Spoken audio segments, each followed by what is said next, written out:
Obaluayê, Omolu, Sapatá, Zapanã. Obaloaê desobedece à mãe e é castigado com varíola. Obaloaê era um menino muito desobediente. Um dia ele estava brincando perto de um lindo jardim, repleto de pequenas flores brancas. Sua mãe lhe havia dito que não deveria pisar nas flores, mas Obaloaê desobedeceu sua mãe e pisou as flores de propósito.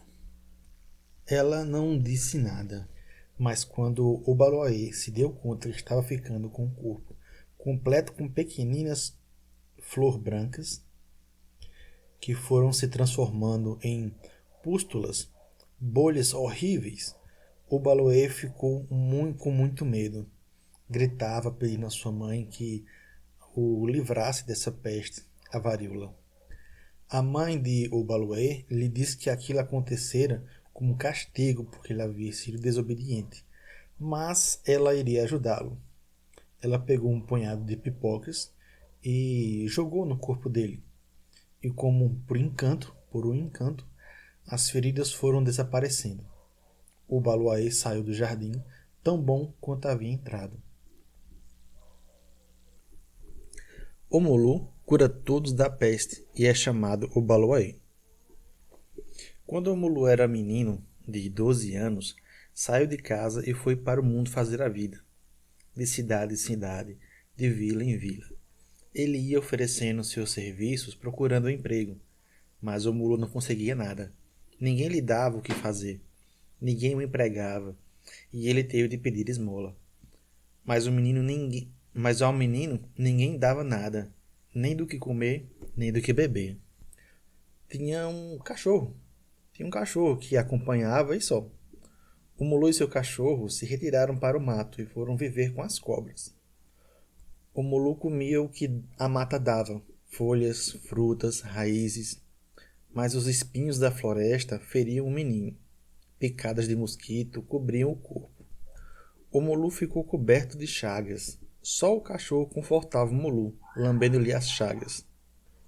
Um dia, quando dormia, o Molu escutou uma voz. Abre aspas. Estás pronto?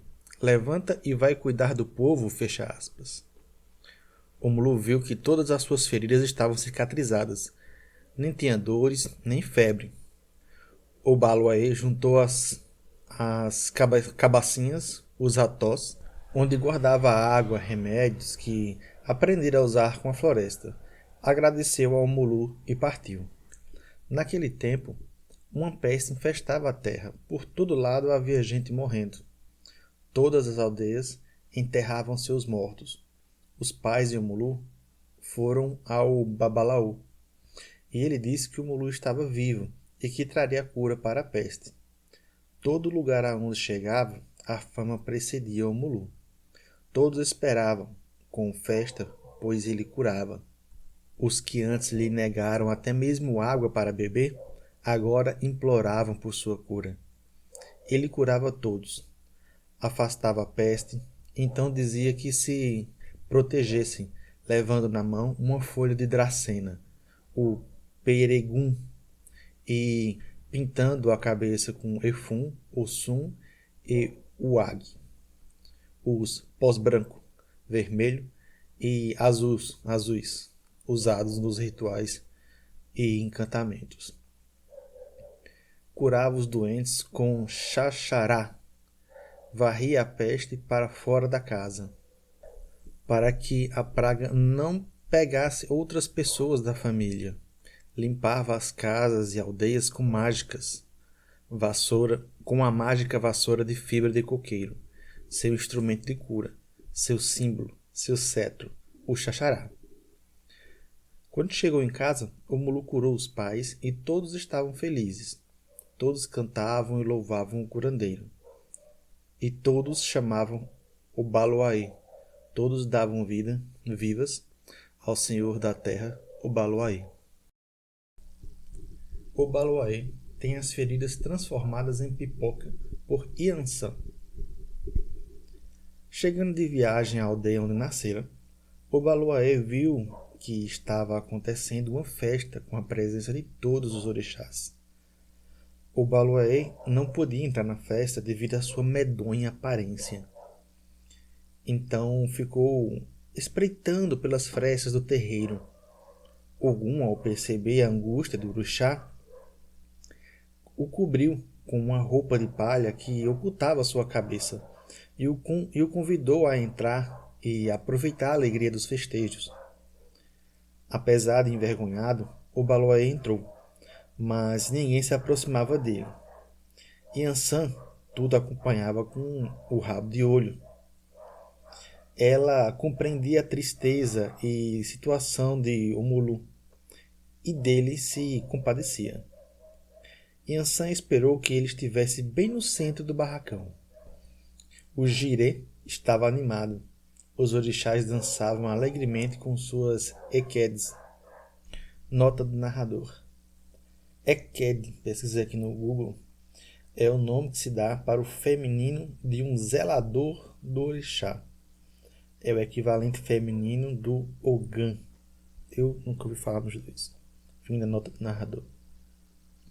Yansan chegou então bem perto dele e soprou suas roupas de mariú, ou seja, palhas de dendezeiro, levantando as palhas que cobriam a sua pestilência.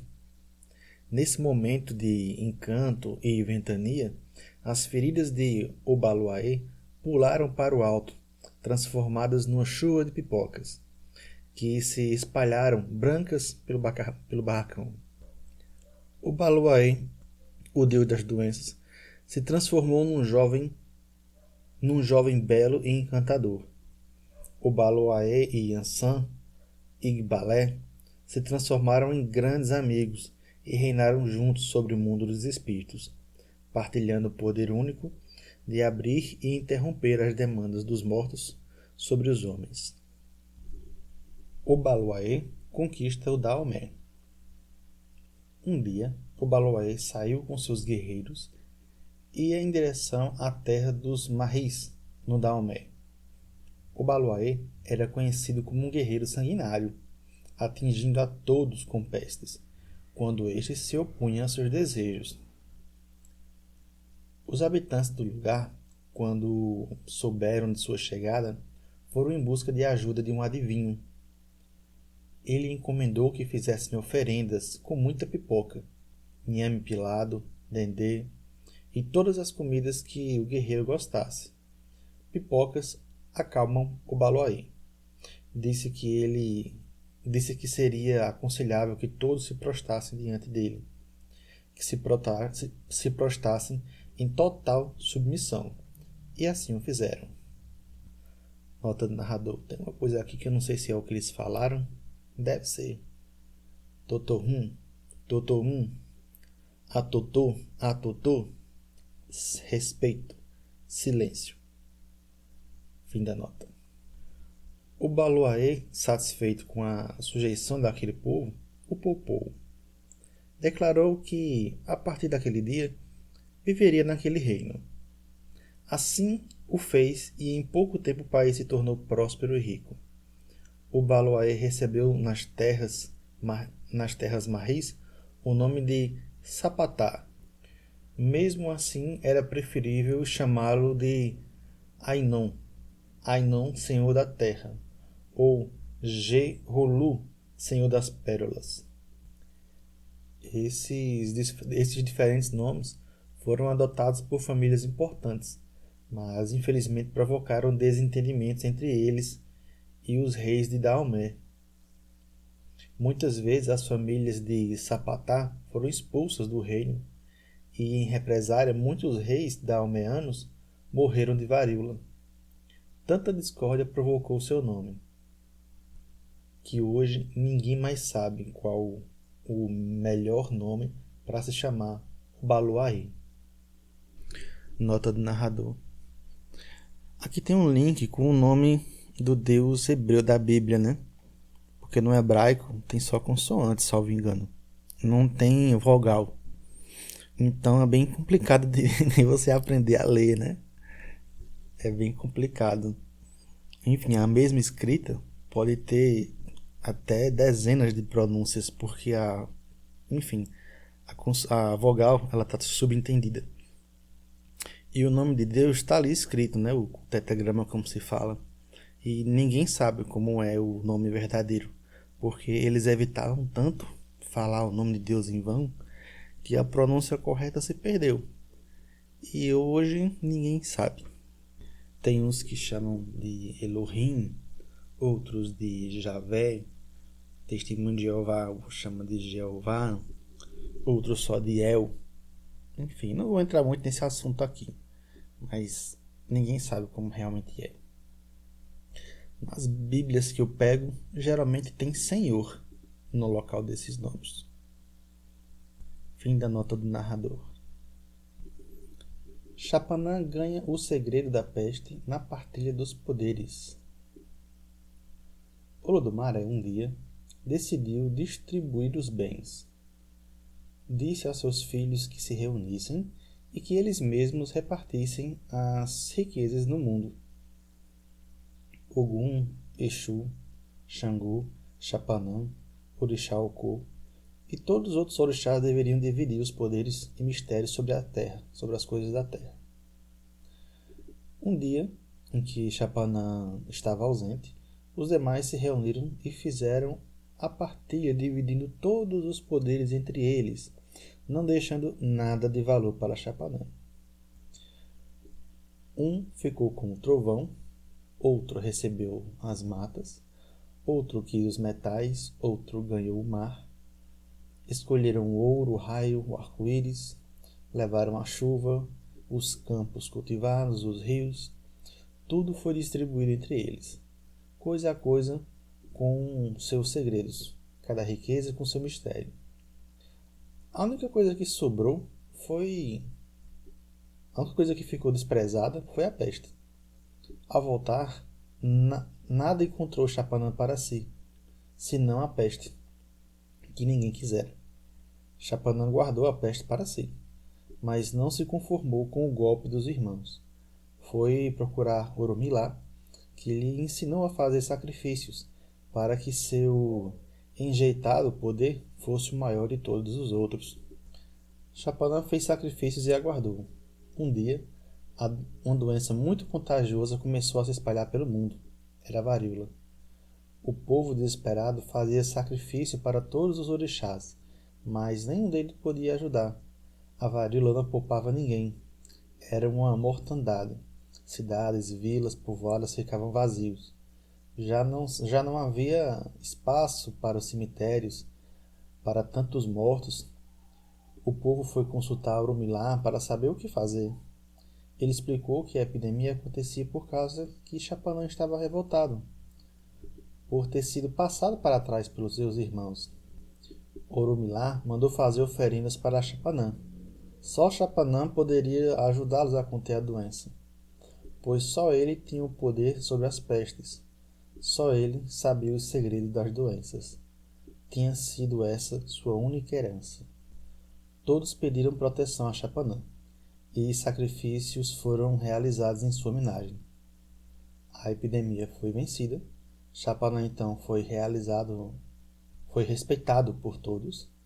Seu poder era infinito, o maior de todos os poderes. Notas do narrador.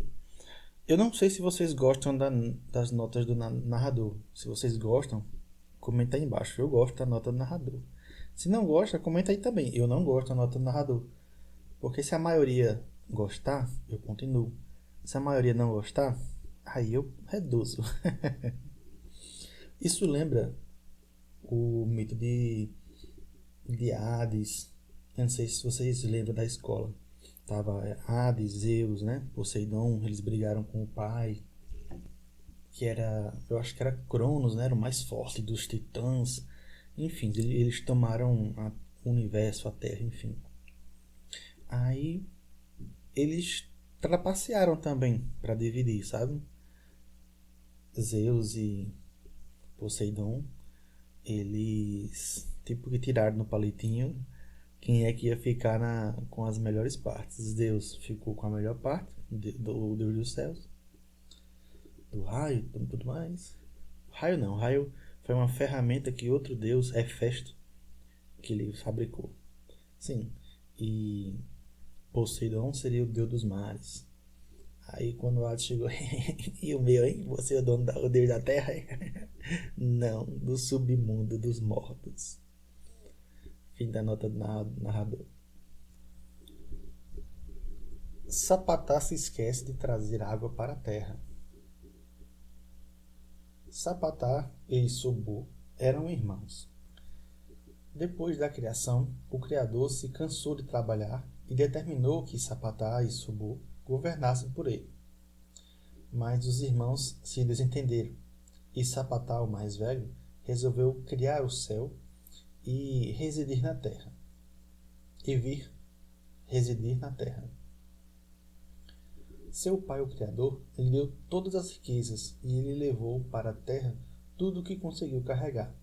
Sobu continuou a morar com o pai, com toda a sua riqueza. Sapatá teve muito sucesso junto aos humanos e foi feito um rei na humanidade.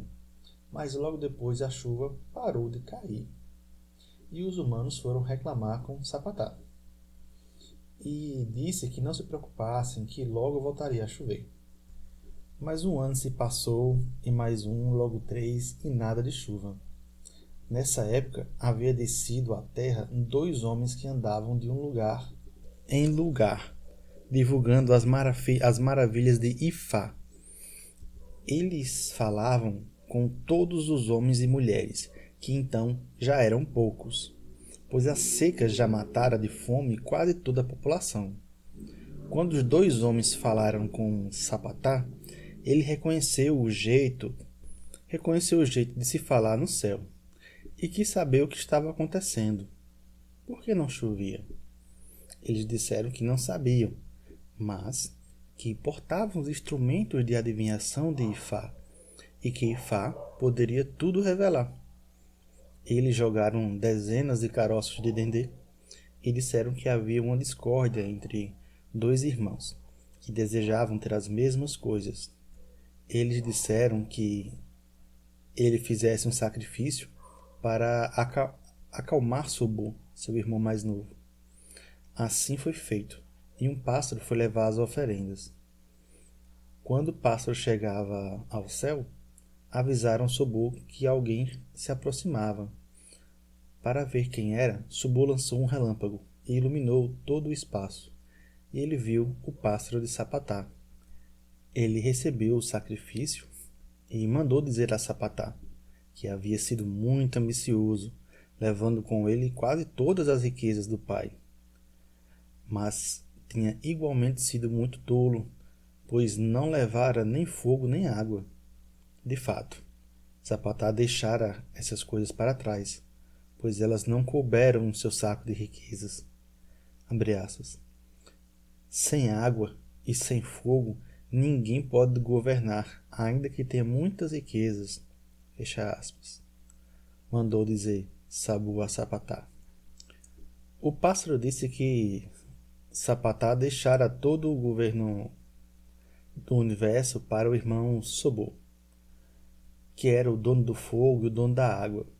Naquele momento, a chuva forte e benfazeja caiu sobre a terra e o mundo voltou à vida normal.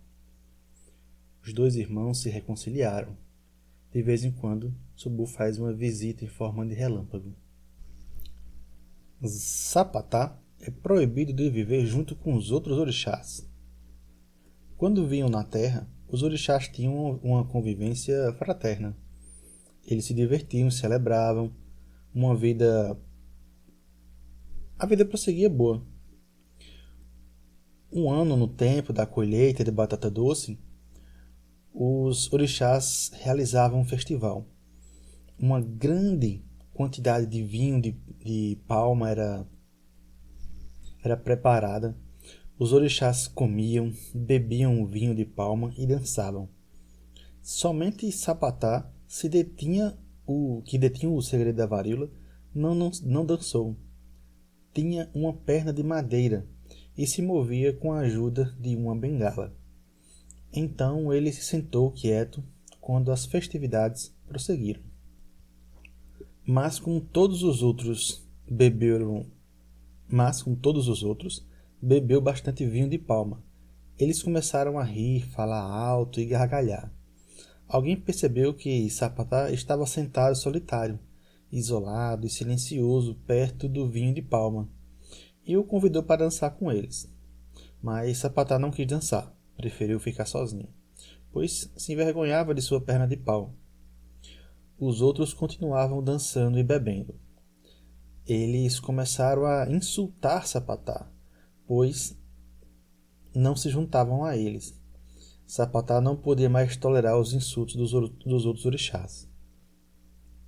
Com a ajuda de sua bengala, ele se levantou. Arrumou sua roupa de modo que cobrisse a perna de pau e cuidadosamente se reuniu aos dançarinos. Ele começou a dançar, mas dançava trôpego. Além do mais, tinha bebido muito vinho de palma. Os outros também estavam bêbados, e ao dançar estavam esbarrando uns nos outros. Um dos orixás esbarrou em Sapatá, e Sapatá caiu estatelado no chão. Sua perna de madeira ficou exposta, e todos viram. Eita! Igual a de Roberto Carlos, né? Que ele nunca revela. Pelo menos assim dizem os maus cupins, quer dizer, as más bocas. Sua perna de madeira ficou exposta e todos viram. Os orixás riram e começaram a zombar dele. Sapatá se sentiu profundamente humilhado e a cólera tomou conta dele. Então, começou a golpear seu bastão, atingindo vários dos convivas. Os orixás foram todos tomados de surpresa e susto, mas tão embriagados que estavam, que não sabiam como proceder. Só quando sentiram nas costas os golpes de Sapatá e começaram a correr. Eles fugiram em todas as direções. A dança acabou e Sapatá ficou sozinho no salão. Os orixás foram para suas casas. Todos que foram tocados pelo bastão de Sapatá adoeceram. Seus olhos ficaram avermelhados e bexigas começaram a empocar por sua pele. As notícias do incidente chegaram ao ouvido de Obatalá. Obatalá ficou bravo. Sim, os orixás tinham humilhado Sapatá indevidamente e não deveriam ter agido assim de uma maneira tão grosseira. Mas Sapatá não deveria ter feito justiça com suas próprias mãos, punindo-os com a varíola. Por isso Sapatá deveria ser punido também. Obatalá foi até a casa de Sapatá para julgá-lo. Sapatá viu Obatalá se aproximando e fugiu para dentro da mata. Ao saber que Sapatá havia fugido para a mata, Obatalá sentenciou que ele deveria permanecer lá para sempre, pois não era uma pessoa confiável para viver em comunidade. Daquele dia em diante, Sapatá viveu sozinho na mata. Uma vez ou outra ele causa varíola nos orixás e nos humanos. Ele é tão temido entre as pessoas que evitam pronunciar o seu nome. Eles insinuam indiretamente, chamando de Ile Gibigona, que significa chão quente, ou Ile Titu, significa chão frio, ou Oledé, senhor da vastidão do mundo, ou simplesmente chamam de Babá, que significa pai. Mesmo os seus devotos o temem. E quem sabe quem ele tocará com seu bastão, seu temido xarará. Pois isso se diz Sapatá, abre aspas. Ele faz festa ao pai, que está dentro de casa, e enquanto isso mata o filho, que está na entrada. Fecha aspas. O Mulu ganha pérolas de Iemanjá. O Mulu foi salvo por Iemanjá quando sua mãe, Nanã Burucu, ao vê-lo doente e coberto de chagas, purulento, abandonou-o numa gruta perto da praia. Iemanjá recolheu o Mulu e o lavou com as águas do mar. O sal da água secou suas feridas. O Mulu tornou-se um homem vigoroso, mas ainda carregava cicatrizes, as marcas feias da varíola.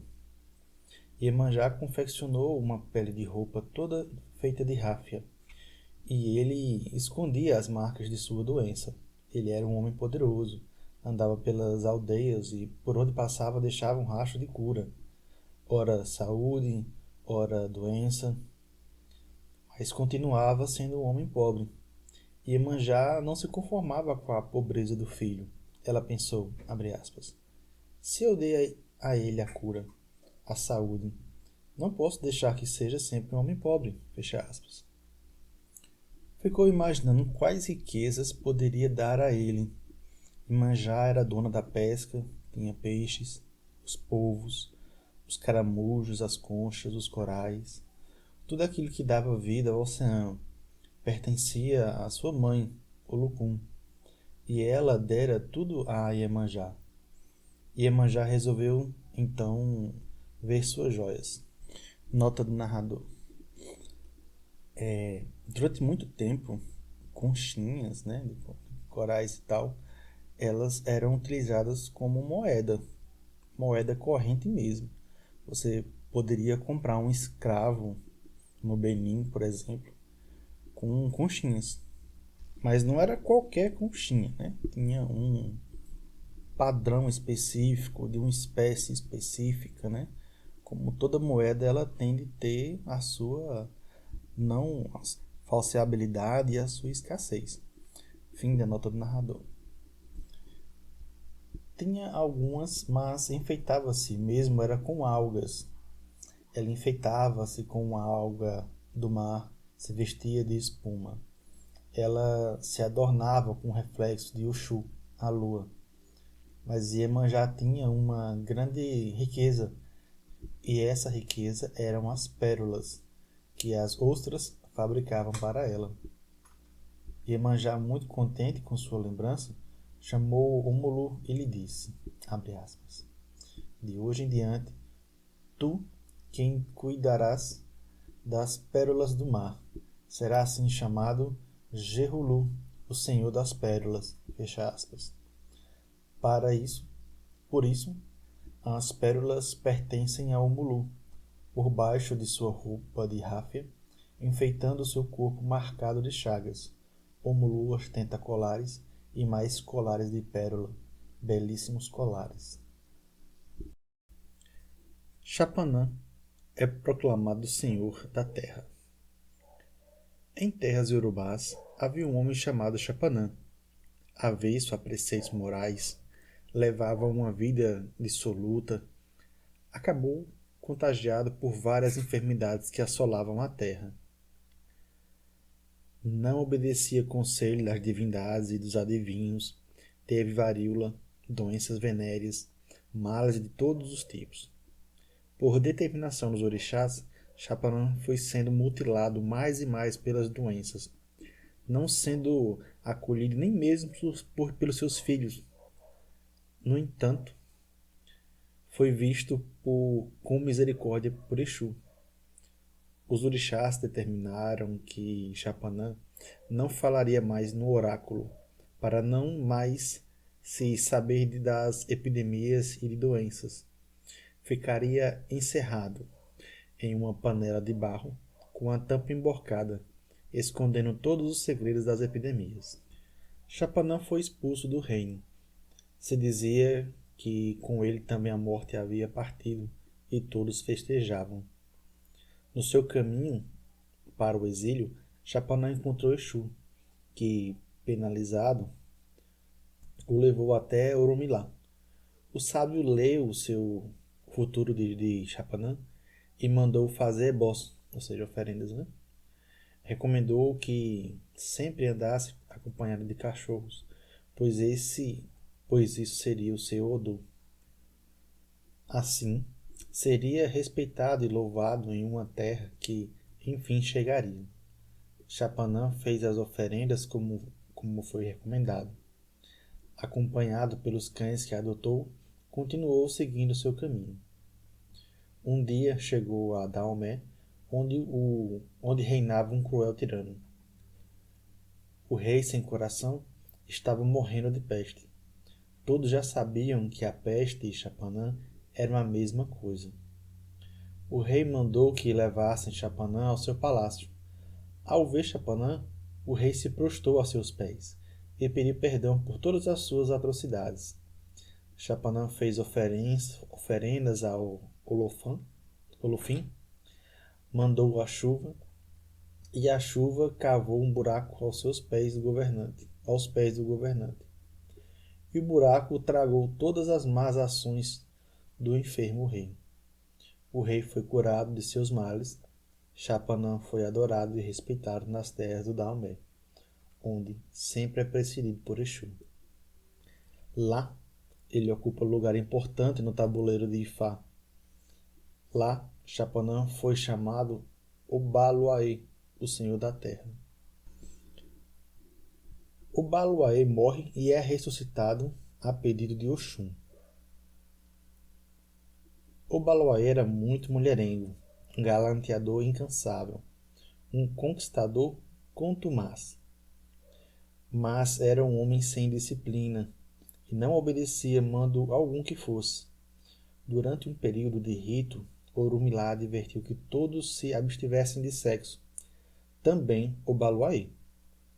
Mas ele não cumpriu a interdição. Pensava estar acima dos Ewós e tabus. Naquela mesma noite, possuiu uma de suas esposas. Na manhã seguinte, Obaluaê tinha o corpo coberto de chagas. As mulheres de Obaluaê foram à casa de Orumilá pedir que se cedesse, foram lhe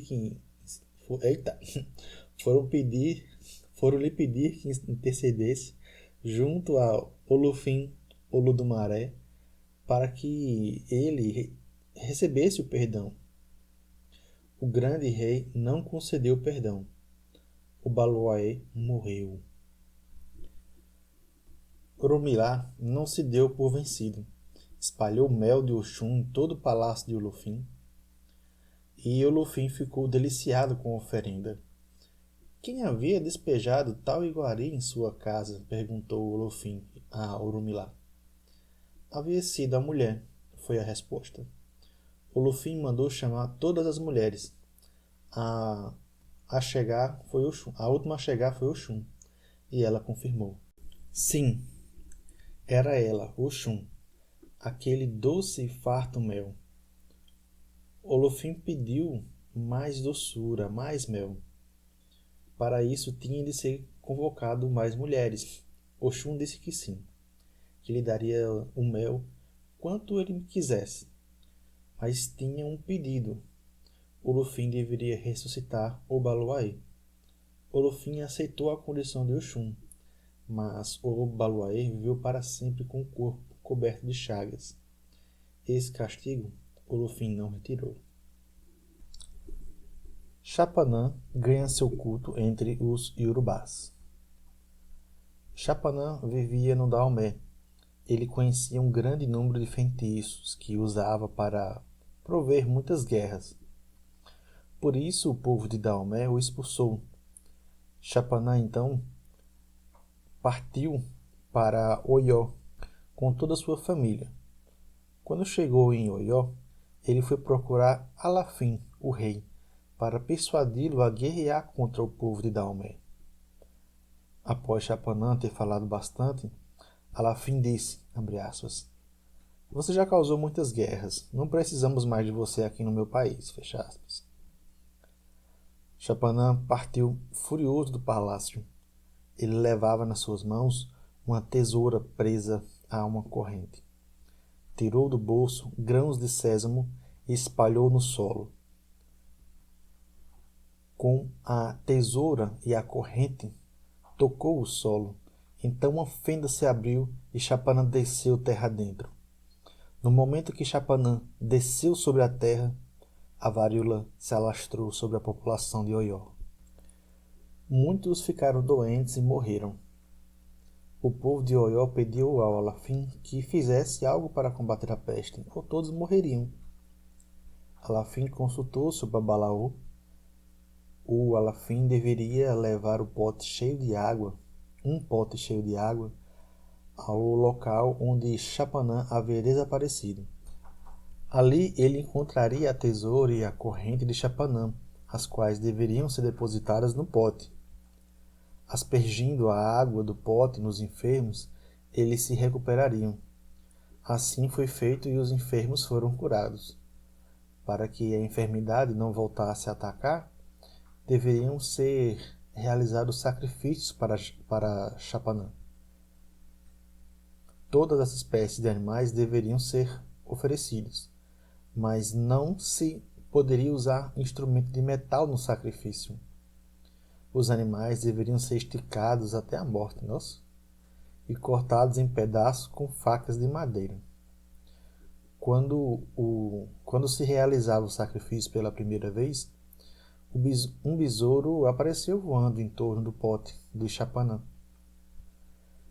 Ninguém conseguia espantar, prender ou matar o besouro. Sem saber o que fazer, foram procurar o Babalaú, que disse que aquele inseto, o mensageiro, era o mensageiro de Chapanã. Chapanã deve receber sempre os sacrifícios e oferendas, para que não volte a mandar pestes e doenças. Sapatá torna-se rei na terra dos Jejés. Quando se formou o mundo, Sapatá levava uma vida desregrada e não cumpria os mandatos de Olofim. Sapatá foi muito mulherengo e contraiu terríveis doenças contagiosas. Um dia chegou a peste nas terras iorubás. Os sacerdotes consultaram os deuses no jogo de búzios e o jogo revelou um Modu ameaçador. Eles guardavam os búzios em uma panela de barro e a tamparam com outra. Imaginavam controlar a enfermidade aprisionando-a naquele recipiente. Sapatá foi acusado de ter atraído a peste. Para que pudesse se reabilitar do crime terrível, deveria cumprir a tarefa que lhe foi designada: jogar água na panela que continha a peste, enquanto eram pronunciados os encantamentos. Assim fez ele, mas continuava mal visto pelo povo. Abatido sob o peso do público desapreço, Sapatá saiu vagando pelo mundo. No caminho encontrou seu irmão Xangô, que vinha da terra dos Jejés, onde também medrava uma grande pestilência. Sapatá contou das suas mazelas a Xangô e disse que estava cansado de ser mal recebido. Xangô então ensinou o irmão a praticar a cura, usando azeite de dendê, pão, milho tostado, pipoca, além de dar muitas receitas de magia curativa, segredos que ganhara de Ossain. Xangô disse a Sapatá que ele deveria ir curar os Jejés, que estavam esperando por alguém que os salvasse. Sapatá aceitou o conselho de Xangô e foi e curou os doentes daquele país. Em retribuição, Sapatá foi muito bem tratado pelos Jejés, e mais tarde por eles foi aclamado seu rei, seu senhor.